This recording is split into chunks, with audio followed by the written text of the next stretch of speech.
Right, here we go, back to acrylic. Yesterday I did this demo, and from where I'm sitting it looks a little bit muddy, but it looked great online. It looks good enough now. There's enough light in it coming through in the stream, and a ghostly figure. What I've done is to prepare a board. Now if you want to know how to do that, there is a video that I did last year, or might have been earlier this year probably now. It's had more views than most of my paintings. So get on with watching me videos. I feel insulted that it should get nearly 900 views so far. I don't know if I showed the priming with gesso or gesso. I mixed my own, and I've got it all tubby. This is a plastic lid from a beer can mix. Beer mix in a big can. And I saved the tops. And what I've done is to mix some PVA glue, this joinery adhesive. I poured some out in there, not too much. Diluted it with water to make it still waterproof when it's dry, and I mixed in some plaster of Paris, ordinary plaster of Paris that you use for modelling and all sorts of things, with fine filling. Look, just a powder, very fine powder, and I painted it on liberally onto the board and waited for it to dry. Well, in my case, I dried it with the hairdryer. So that's all I did. It's got quite a bit of tooth on it now, and it's a cheap way of making your gesso if you want. Now, I haven't done acrylics for 2 or 3 weeks now. So there's my palette from all that time ago. An absolute mess. It's disintegrating onto foam. I suppose I should put some water under it. I'll do that. I'll put a bit of water under it into the membrane. You won't see this unless I move the camera, but the one colour that really does go off quickly, or dries quickly, even with the lid on, is the black. And I'm a great lover of black in acrylic or oil. I'm going to look out for some black. I see a good black for watercolour and substitute it for the Payne's grey, and see what happens. So what I'm going to do first is to paint a background, and it won't be the same as what I did yesterday. I'm just going to use the painting as a base. Now I've got this bit of PVA glue varnish. I use it for everything. It's household varnish, matte varnish. I pour it in my little pot from this. I use this as a varnish as well. So I'll put that somewhere where it's safe, not too close to my cup of tea, which I've got by the side of me. So we'll mix a bit of a background, a bit of alizarin. So just tint at the moment, just because the idea of this is to build up a texture on the surface, get it stuck in the gesso. Just colour it really, kill the white. The painting blue, or most likely purple behind, gives the impression of distance. So I'll just pour out some more ultramarine. My alizarin crimson, that's getting a bit dry.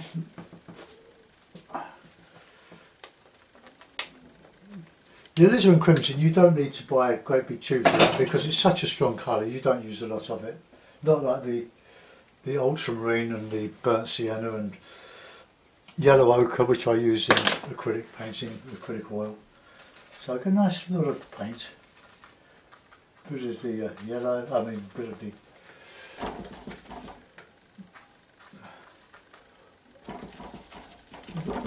the alizarin or ultramarine, just pile it on, just to build up texture. This is very much killing the canvas at the moment, or killing the board, the hardboard. I don't use canvas. You, of course, can use what you like. You can paint. You can do this on cardboard. Being acrylic, it soon puts a surface on the card, watercolour paper, makes it waterproof, and stiffens it up. Watercolour paper, especially your failures, are great surfaces to work on, great material, so you don't throw anything away. Well, if you can sell a few in between, it'd be lovely, wouldn't it? I'm going to put that stream through the middle of this. What's that, a bit of water there. Let's add some bit of touch of green in there now. Bit of blue.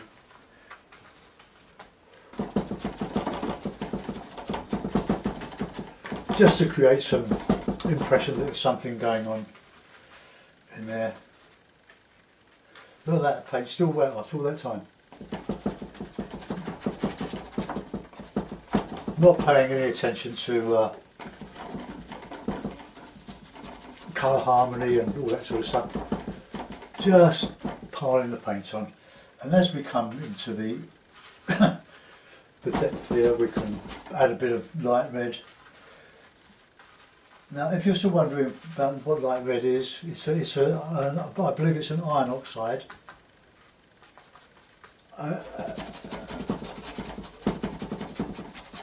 And it's called, it depends on the manufacturer. I'm using whatever I get hold of. Winsor & Newton mostly, but the other manufacturers, they call it different things. Light red, Venetian red,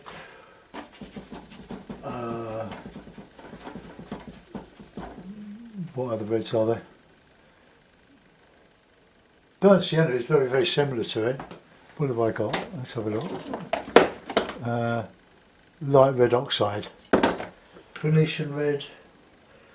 Light red, Venetian red. There's another one. Very common. It's just a rounded version. Just depends. Let's put in some darker.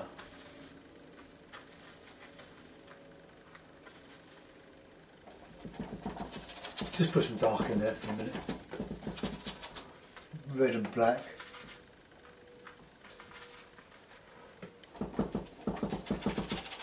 See, now with the red, you can even use another red. You'll find that your greens will sing off the red. I've got a bit of vermilion there. I have to buy big pots of that. I used to have quite big pots, litre pots of this, because it is so useful for underpaintings, for oil. Well, I'm piling in the black, but don't get scared. That's it.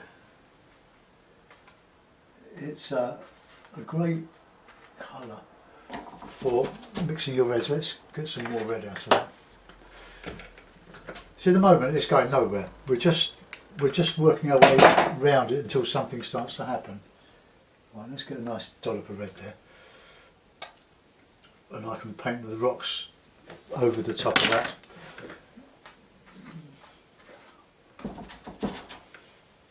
There's a bit of yellow in. Oh, just get some nice mixes going.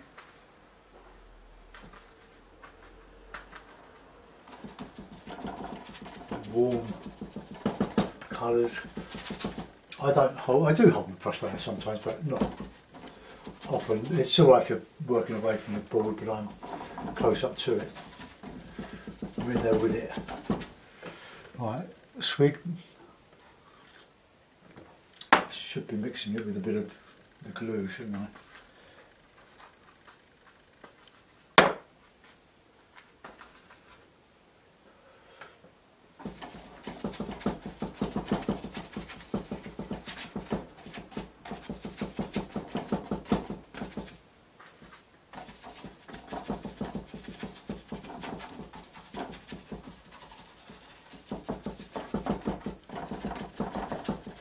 That's my light in there.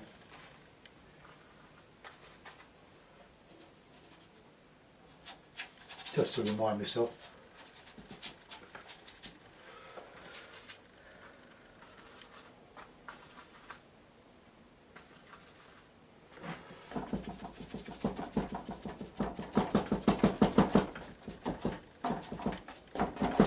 Right, there's a sort of a background, we've got it all covered now. Let's change the brush, it's getting a bit murky.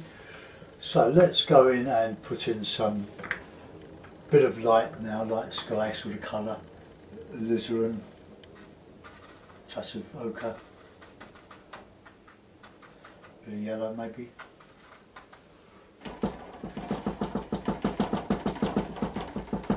Just going towards the light.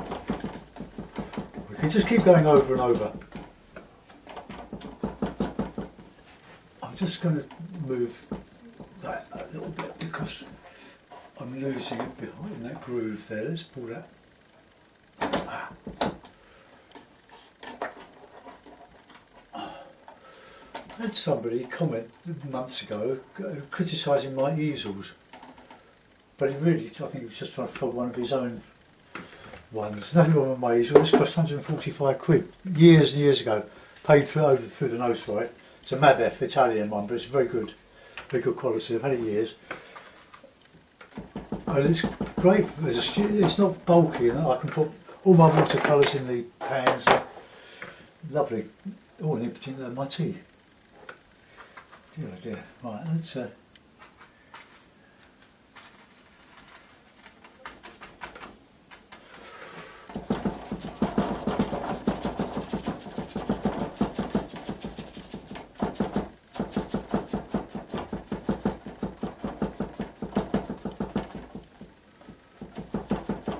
Okay.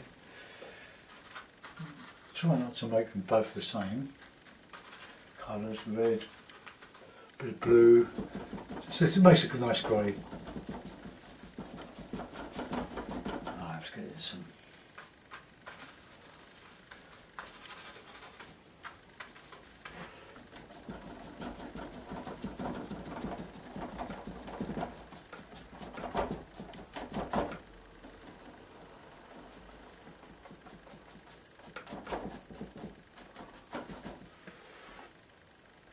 Now a bit of green in with there.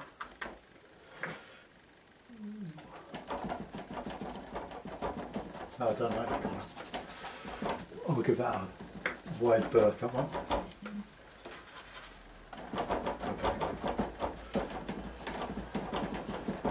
Okay. Well, it all helps, doesn't it?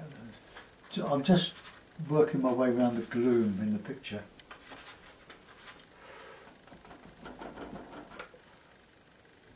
Just some glue, some of the medium mixed with that. The paint's not dry.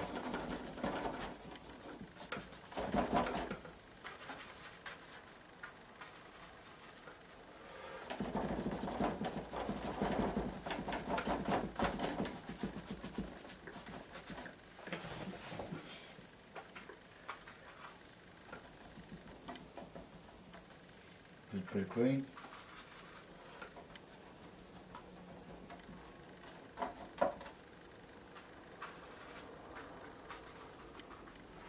Getting a bit of light.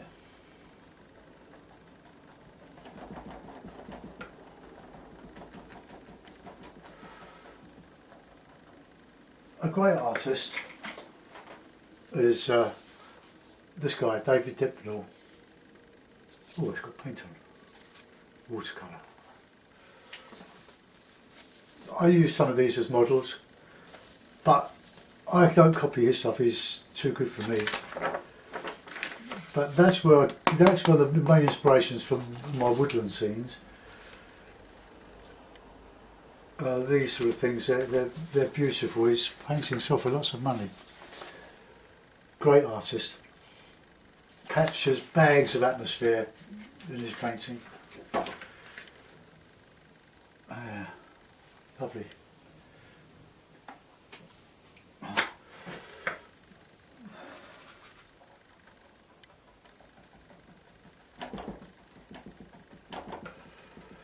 Terry Harrison, when he does his acrylics, if he's working on watercolour paper, he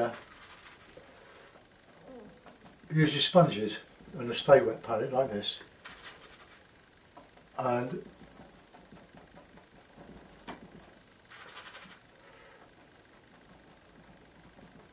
he does the skies in watercolour, because acrylic only dilutes to a certain degree. Chromacolour, or the inks, they dilute right out, far many times more than the ordinary acrylic. So Terry, well, I haven't seen him for years, but he was using his watercolour paints to do the skies on the watercolour paper, because it bleeds out to infinity, and then going over it with sponges, and it was great. And because it dries so quick, you can change very, very quickly. I'm not going to use sponges. That's what he does. I just use the old brushes here. There you go. Just getting something going on the back there. I'm going to try and do this in one go, but if not, I'll upload part 1 later, having reduced the or changed it to MP4 from, we're not talking jargon now, computer jargon, MP4 to, no, from MOD to a compressed file to MP3 4 using Handbrake. It's had annoying, put me onto it, and it's given me a lot of help with doing it, using it. Take a bit of getting used to, but it cuts the file size down by as much as 2/3, half to 2/3, even more. If you know what you're doing, and I don't, I'm just taking advice. So let's bit of step away. So doing this will put in a lot of high spots for dragging over later on.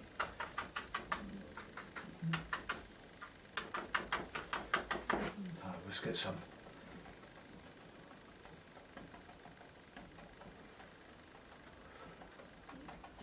This is by no means a finished painting, or these things here. This is just building up a surface. We've already got the gouache.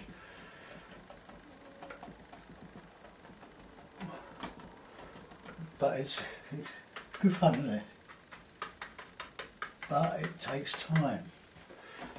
So just put in. So I'm going to put some trees over this.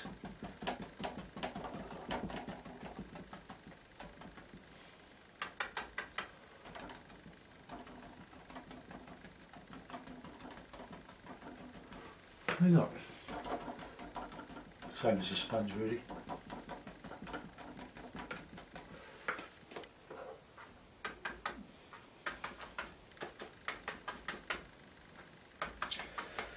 Just using primaries at the moment. You can make your colours cool by adding blue and white.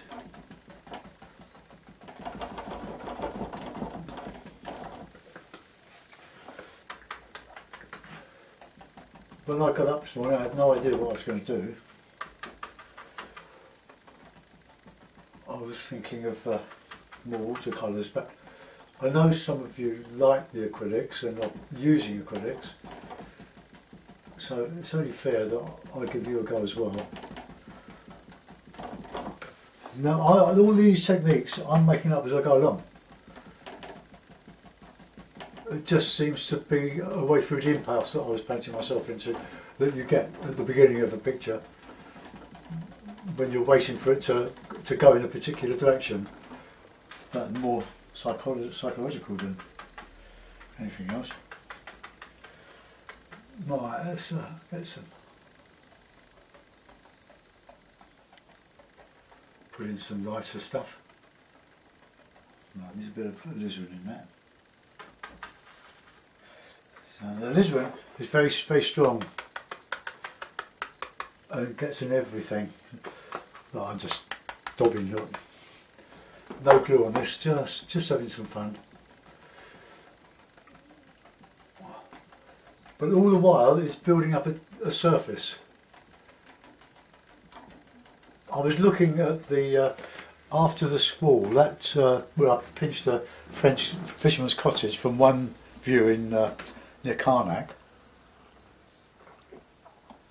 in Brittany, and I looked at it. You see, it plays on my hard drive recorded by changing the file to MP4. I've only just learned to do it, and I'm really grateful that I know now, because it was too much information. I don't know, it wouldn't play MOD files. So the converter to MP4, it means that I can sit there and watch it on the big screen, and I was really enjoying it.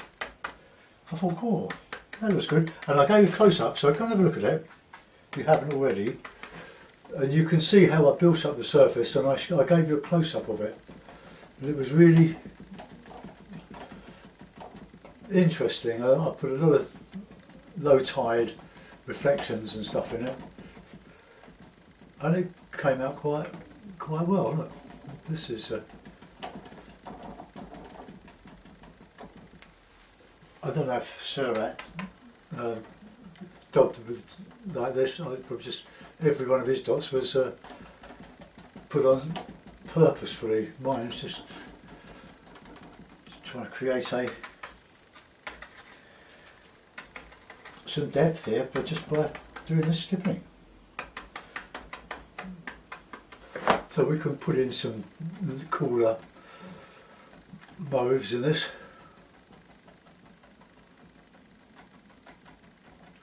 This is a much brighter palette than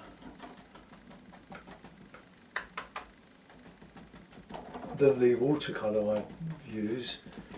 I'm trying to brighten things up slowly by not using the Payne's Grey so much.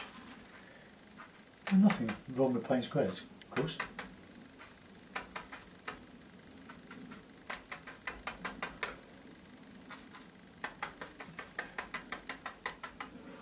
Right, I'm getting some darker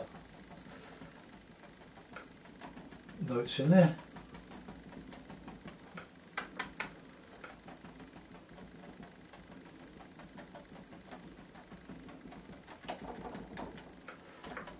Now we'll put some more blue in there, blue and red. A bit of white. And dark.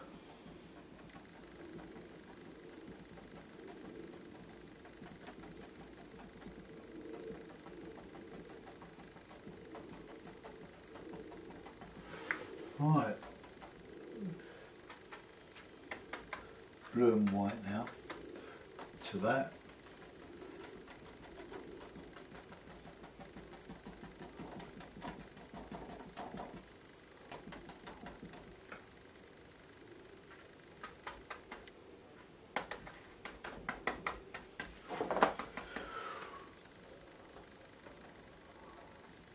So nice greys, muted greys.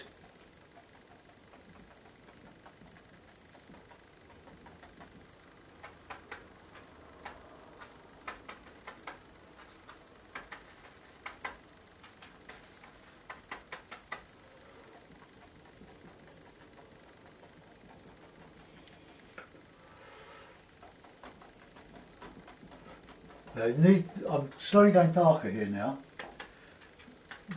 coming down to the floor of the wood.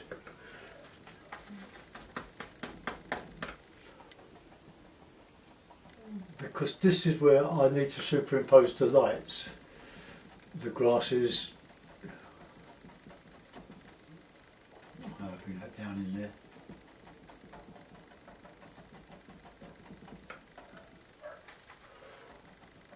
This is only one way of painting. This is just me getting carried away, and I had no intention of doing this, but at the moment it seems to be the thing to do.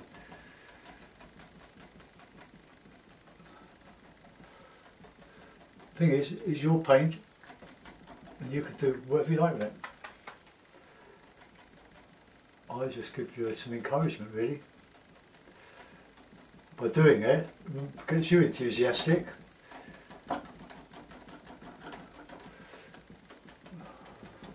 And I can put lights against that. How's that looking? Oh yeah. Excuse me.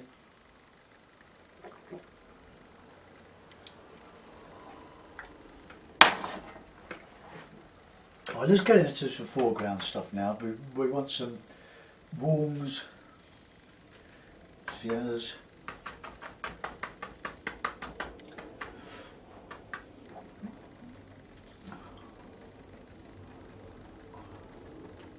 I don't want, that's right in the middle, and I don't really want, I want it one side really, or going out off of one side rather than cutting the picture into two.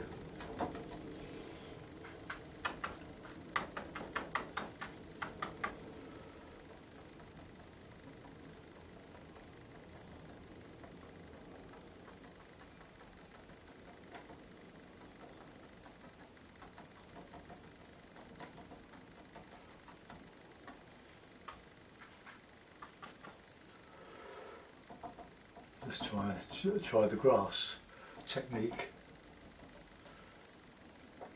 Rid of plenty of white. Oh.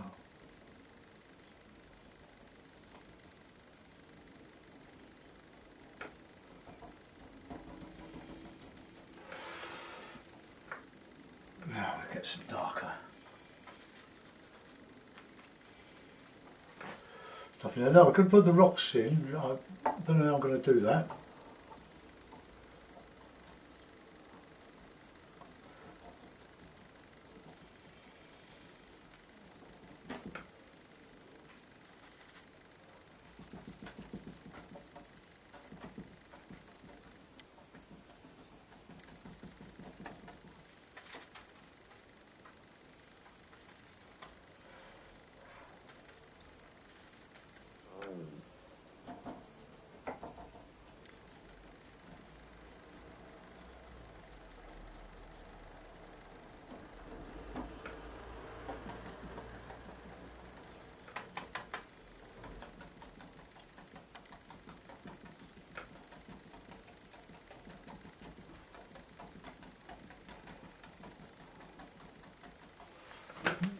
Okay, now we need to put in some lights in the background now. So coming on with this technique, I'm quite enjoying it. See, there are no rules in how you do your pictures, other than you don't paint acrylic on an oil painting, because it won't stick. But apart from that, you can do what you like. I'm sort of enjoying this. But that red is so insistent.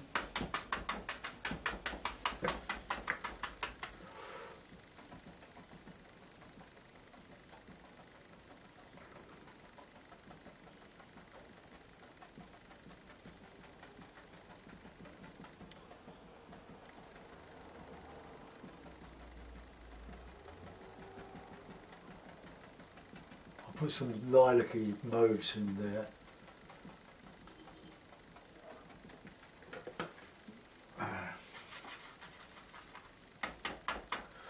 Let's add a bit of juice.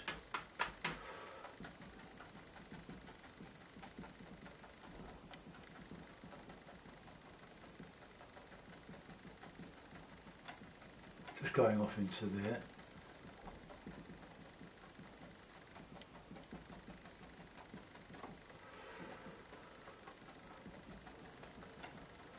And put some lighter greens through there.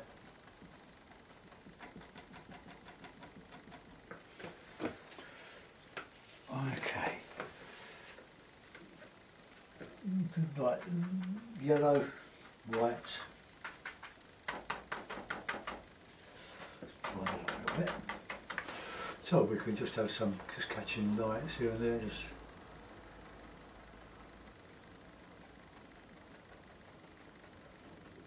don't. Oh, it's hard trying to avoid doing the same thing, both sides. But this is all the light just shining through. There's a lovely lemon yellow, which is a good foil for the mauves, purples. It's a good complementary colour. Get more white in there.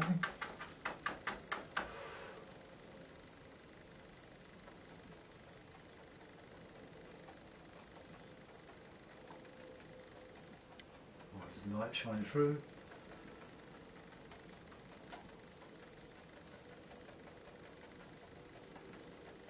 And we'll get some nice lilac-y colour in there.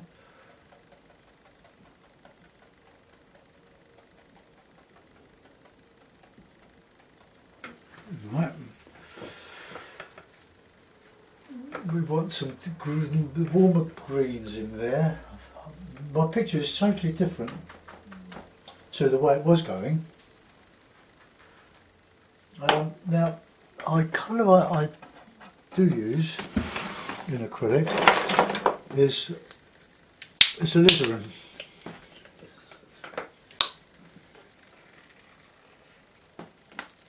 Ooh, it's getting very old. But you can tame it by mixing with it with crimson. Makes a very lovely warm dark. I'll show you the warm alizarin and viridian gives a gorgeous. It gives that sort of colour. It's a good shortcut. So let's just clean a bit of this palette if I can. Okay, now I think I'm going to be talking through too much of this, explaining and excusing myself to do this in one go, because it's only so long I'd go without a cup of tea.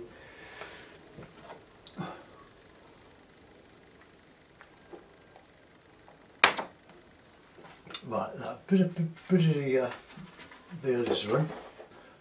Look, it's a very brilliant bluey green. Mix it with a bit of that, which is much stronger. So the alizarin is much stronger than the viridian, but we can, we can just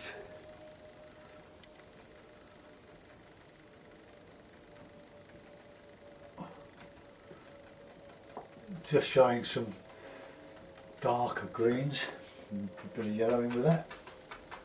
Then you get a really good realistic green.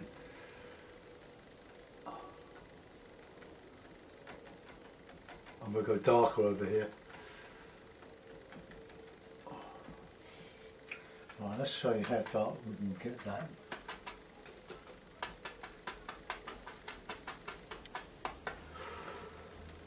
Look.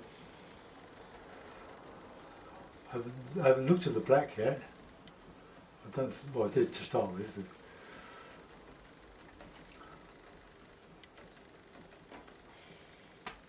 so we're mixing a bit more green in there.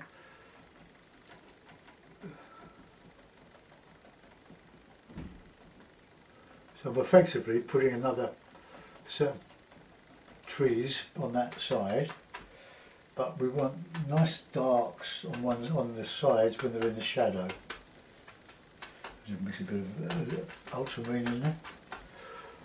So we'll get a nice, real good darks going in. And I can put back light. Just set my brush now. They make good stipplers. These old Chinese brushes.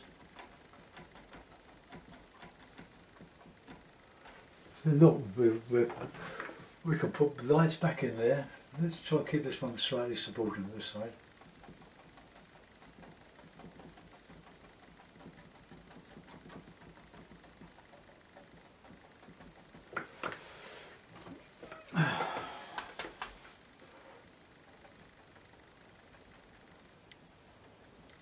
We'll just take those up to that height there.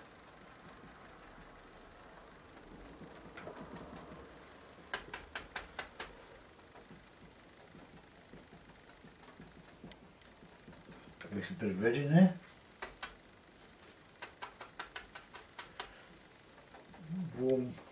Warm darks.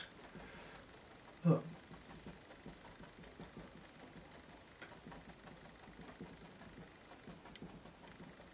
Now you might think this is a load of old tosh what I'm doing here, but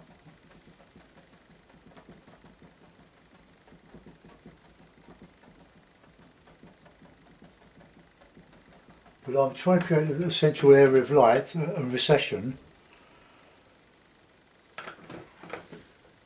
But I do like that red. See, just primers plus that green, which is not primary, of course. A bit of blue.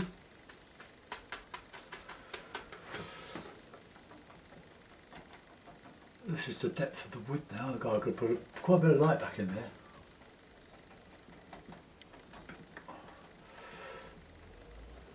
Pointillism. Pointillism. But all the time I'm building up a layer of dots on the board, which I could, if the mood takes me, would be great for dragging over, just catching high spots. But it just takes a while to build up the texture. We need to start here because this is where, apart from the sky, this is where your main lights are going to go, and the detail.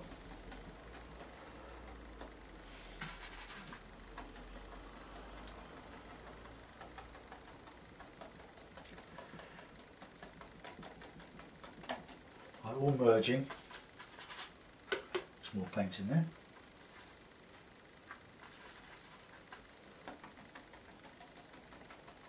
Just blend that edge there a little bit, because my lights are going to go on there.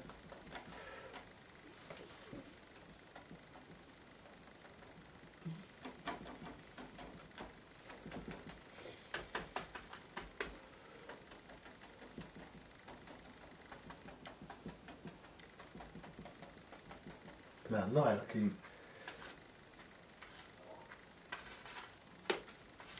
just missing viridian now with a bit of white to get this this warm dark in here. But this is where, you see, I'm still keeping, there's a lot of light in there. More tea, Vicar.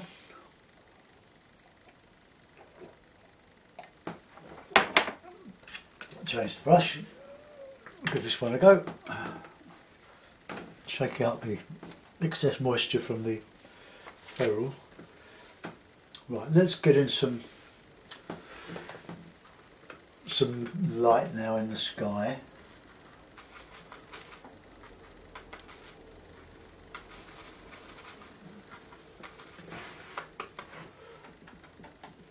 Lighter than that.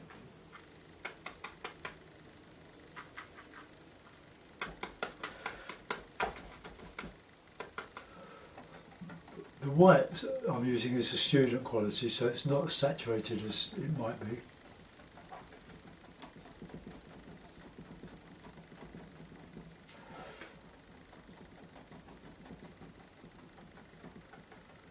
Pointillism, yeah.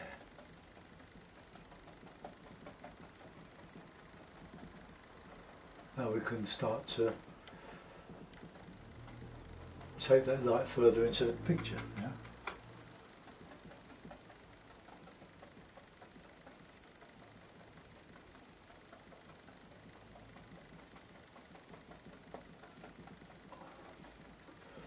I did a series of pictures several years ago around Eastbourne. My friend's got most of them. He lives that way.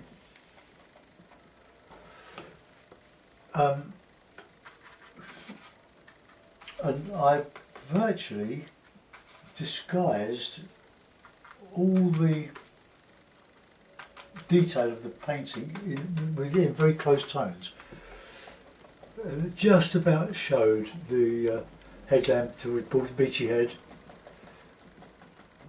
where people are rather fond of throwing themselves off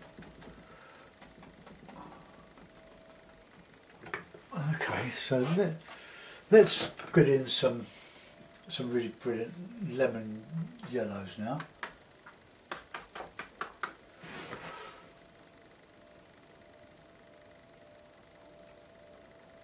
I'm just catching the light in here.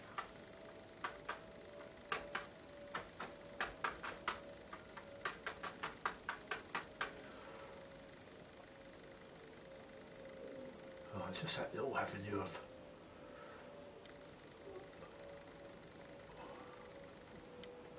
so we're sort of losing it now, losing the edges.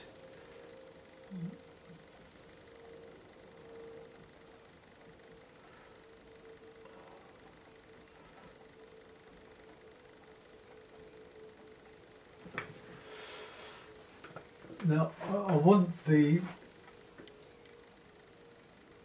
grass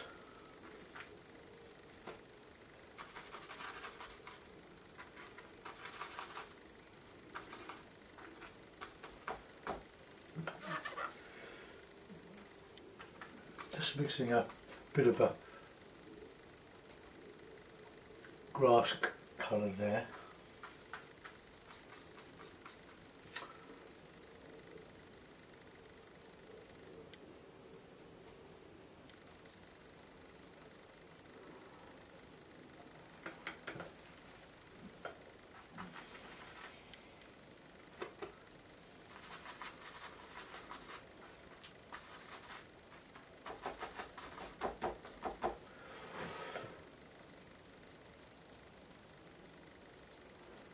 Just got to keep these greens below the middle of the picture, because we don't want to divide the picture into two halves, top and bottom.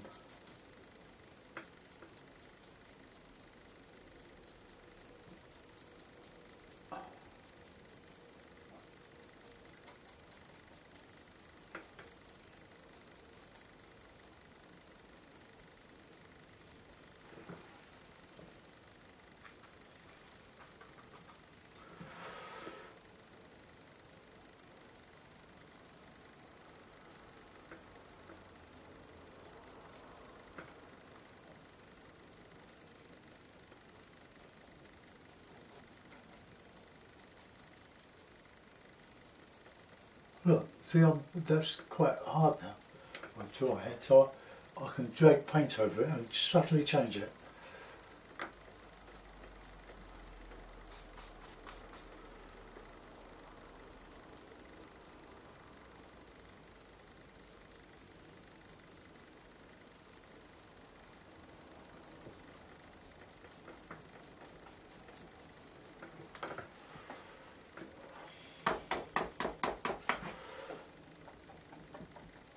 Back with my dots.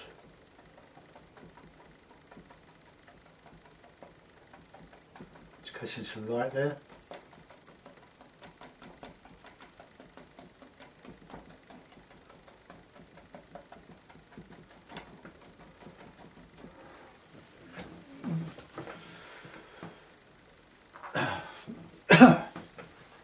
Now that will take some nice twigs and branches and trees. We can put probably a silver birch up here.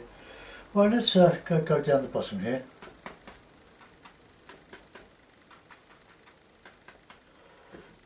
Got some earthy colours in there.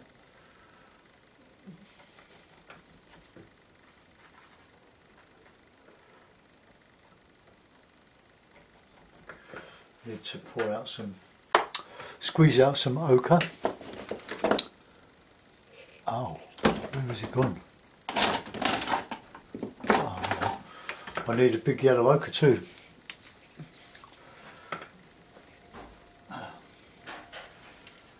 Squeeze it out. Right, now with nice earth colours, burnt sienna and yellow ochre. Nice brights, burnt umber.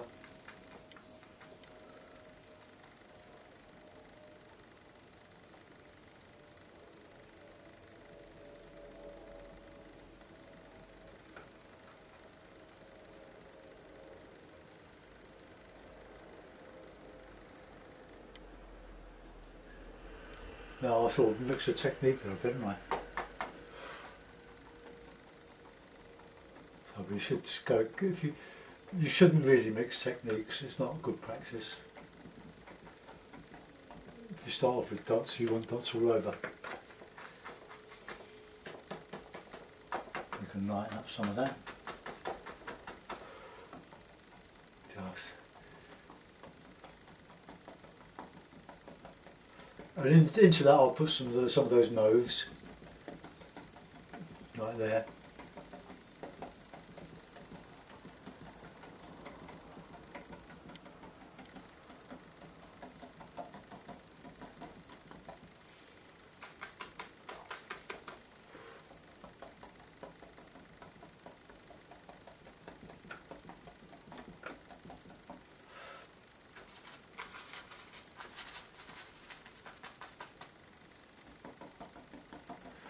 Get some greys in there, some of those alizarin and viridian and ultramarine and white mixes.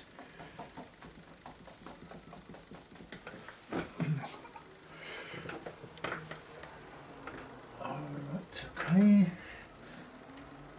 Mix that, some more of that alizarin, more of that viridian, bit of that blue, bit of that white. Bit more alizarin. See, now this isn't a really dark colour, but it appears darker because of the light, the colour of the siennas. It's quite a warm.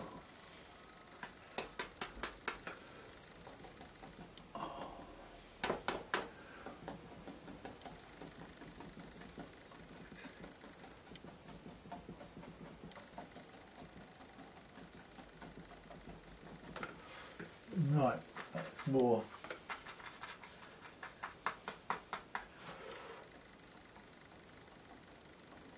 I don't know how to do these rocks, I don't know if I'm even going to put them in.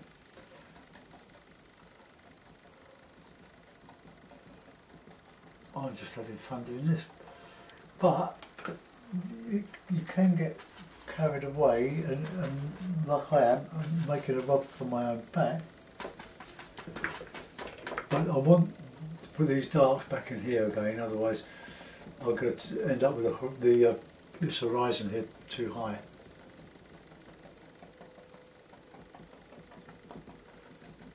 And the darker I do this, the lighter the lights will appear.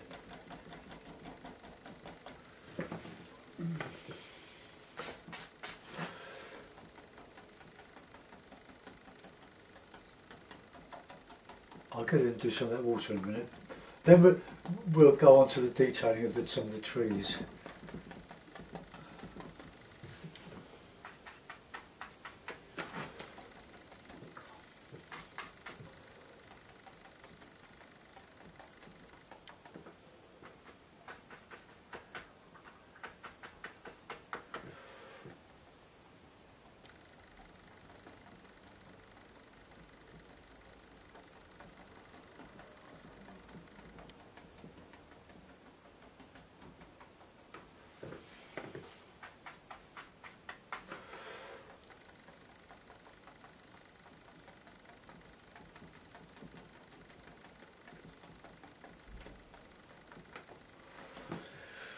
More showers coming.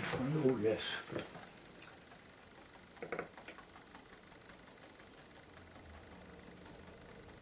So I think you'll agree, I don't paint in one style. You've got to maintain your interest and you've got to try different ways of doing things, otherwise it gets a bit monotonous. Right.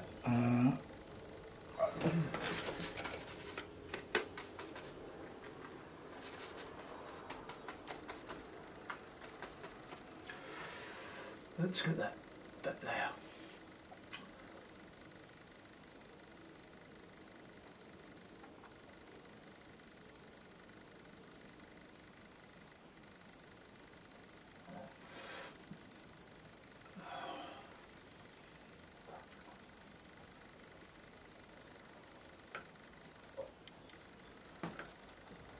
Right, we've been going nearly an hour on this, I think.